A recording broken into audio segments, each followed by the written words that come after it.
Welcome to Optimal Insights, your weekly source for real-time rate data and expert capital markets commentary, brought to you by Optimal Blue. Let's dive in and help you maximize your profitability this week.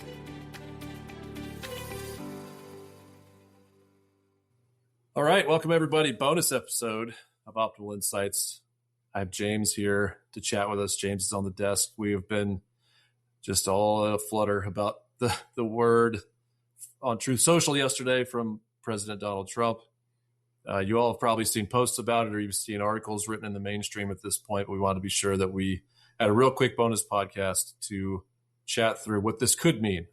This idea of the administration essentially ordering the GSEs, Fannie Mae, Freddie Mac, to go out into the market and purchase up to $200 billion in MBS. So what does this all mean, right? So $200 billion in MBS. There's no plan out there yet, so we're speculating at this point, but trying to kind of triangulate what this could look like for our industry, for mortgages, for mortgage rates, for borrowers out there, for anybody who's really has any interest in interest rates and what's happened so far. So rewind to yesterday, so Thursday afternoon, very close to the close of the market, by the way, which is interesting and somewhat disruptive. But within about 15 minutes of the bond market closing, Donald Trump essentially tweets or posts on social media this idea of $200 billion being purchased by the GSEs. Now, the GSEs typically don't buy or haven't since the Great Financial Crisis, haven't purchased a ton of MBS on the open market. They used to do that as a matter of course. They would use that as a tool to manage mortgage spreads, right? The spread we talk about on this podcast, you've seen it elsewhere, the difference between treasury rates and mortgages, essentially, what borrowers are paying for houses in terms of interest rate versus what like the U.S. government pays to borrow money. But since the Great Financial Crisis, the GSEs have been not prohibited from doing that, but that's not been part of their MO. So now they get ordered to do this.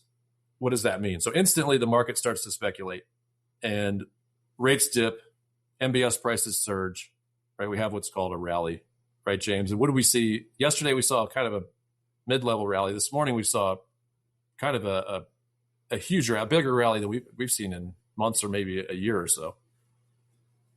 Yeah. End of day yesterday, we sent photos back and forth of it. It was like a 10-tick rally. So that is enough it's going to show up on your shock reports, right? You're definitely going to see that. And with like 15 minutes left in the day, it was, can we rehedge this? Waking up this morning, everyone knew the market's going to keep going. It's going to jump again. We saw another 10, 15-tick rally. It's cooled off and the spreads were like blown out. It was more than 10 this morning. I was looking at the uni 35%.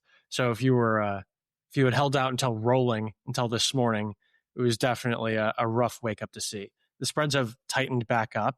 I think people are kind of setting in, thinking a little bit more about what this means. We were joking about this, like the market reacted immediately as if the administration had put Delta Force on this one instead of Fannie and Freddie, right? Like they're rappelling down, they're just getting the bonds quickly. This is going to take some time, we assume. There's no plan that has been laid out yet. So how are these bonds going to be bought? Really, really importantly, like which bonds are going to be bought? Are we buying uni 30s? What about 15 years, the dwarves or Ginnies, right? Ginnies it's a government portfolio. You'd think they'd step into it, but they traditionally have not. So what about the coupons, right? Are we going to buy 5s to try and get it down? Or are we, hey, there's a couple of, 4.5s or 6s that are kicking out there. What is the range that we're looking at? Or are we just going to purchase $200 billion worth all at once? That seems unlikely. That would be a bazooka, a poor strategy. Yeah. That's a great point. All these different pieces of the plan have yet to come together. The Ginnie Mae piece was a big one because if the idea is to reduce the cost of home ownership, especially for first-time home buyers, FHA, VA, like that tends to be the vehicle to do that versus conventional, which would be more for folks who are maybe already own a home or have more cash on hand or looking to refinance. Folks are a little bit more financially mature, I suppose, or just have owned a few homes before. So we will see. I think, one thing that's worth noting and has been noted out there is $200 billion sounds like a lot, and it is a unbelievable amount of money, but in the grand scheme of the mortgage securitization or the mortgage market, it's not. Like during COVID, the Fed was buying upwards of $100 billion a day in MBS. So let that sink in, right? So this 200 billion in those terms would be like 2 days worth of origination, which is nothing, right? In today's terms, though, it's, we're about a $2 trillion industry at this point, right about 2 trillion last year. So it'd be about 10%. So call it a month's worth of originations. So that's not nothing, but it is kind of a drop in the bucket on its own.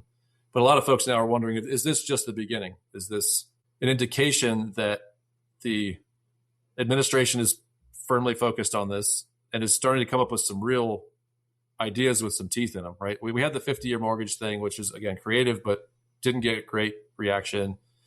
We had some other news the other day about prohibiting large corporations from buying single-family homes. That is, again, a good idea, but likely not to have an immediate impact. And depending on who you ask, does not address a huge part of the market. But this is a big deal. This is cute. You could call this quantitative easing. In a way, it is. You have sort of an artificial demand that suddenly appears to buy mortgage bonds, which drives yields lower to some extent and for some period of time. Just the same as the Fed. When the Fed came in and bought trillions of dollars worth of MBS, it drove rates extremely low for a very long period of time. So could this be just the beginning? Did it start with 200 billion and then they capitalize elsewhere to buy another 200 billion? Or could, when we have to see turnover at the Fed, which will definitely happen, Jerome Powell will be out here in the first quarter and there will be a new head of the Federal Reserve. Will they then be more likely or more open to things like quantitative easing, even if it's not quite like what we saw during COVID, but could be more along the lines of what we've talked about on this podcast, which is right now, anytime a loan that the Fed currently owns pays off, they allow that loan to fall off their books. Could they tighten up a little bit there? Could they eliminate the tightening that they're doing in the MBS space? That would be something relatively easy for them to do mathematically, just to say we're going to keep our portfolio or maintain our portfolio of MBS versus let it run off every month to the tune of 18 to 20 billion. And there's definitely a lot here that we've kind of been talking about over the past year, right? Like, hey, looking back to pre-2008, Fannie and Freddie were the buyers. They were the main buyers of MBS in the market, and they were helping to keep rates low. You cut to 2008, they have to be bailed out. It's TARP. It's the government who steps in and starts doing quantitative easing. They're helping to keep rates low. We're slowly easing our way out of that. Come COVID, it's like a new wave of quantitative easing. It was about $1 trillion were purchased from like 2020 to 2021. So hundreds of billions of dollars being spent to do that, to keep interest rates low. The government they've backed off, right? Quantitative, was it tightening? And then we've stopped buying them. This is letting the hose back open, right? To purchase it. It is, $200 billion is only going to stretch so far, as crazy as that is. It's only going to go so far. Will the government be open to more? We talked earlier this year, there kind of needs to be a buyer for MBS in order to keep MBS flowing, to get the money back to the banks so they can give more mortgages, so they can keep rates low, right? Like that is the game plan. That's the system. It does make sense. And there's a lot of analysts who are predicting like this could be, 25 basis points, which it would be great. That's, $120 a person. If you're a first-time home buyer, that really, $1,200, $1,300 a year, that could matter a lot. But, finally, it's the conversation of, we've been talking about, will they let the GSEs go out of conservatorship? And now here is, here's the benefit of having them. They make a lot of money, and you could potentially use that to put it back into the market and use them as a branch of the government. So it's an interesting step and not expected. And finally, we've been talking about, it is good that ideas are coming, right? The 50-year mortgage wasn't quite the hit, but the administration is making decisive action, trying to get affordability under control and help borrowers. This is, how far will it stretch is the question, but this is a big first step that makes sense to a lot of people. Agreed. It is the bazooka that maybe we were waiting for. You got to love the fact that nothing is off the table with this administration. And this has hopefully been some indication that there's some change of focus, like you said, from focusing on maybe tightening up treasury yields to tightening up mortgage spreads.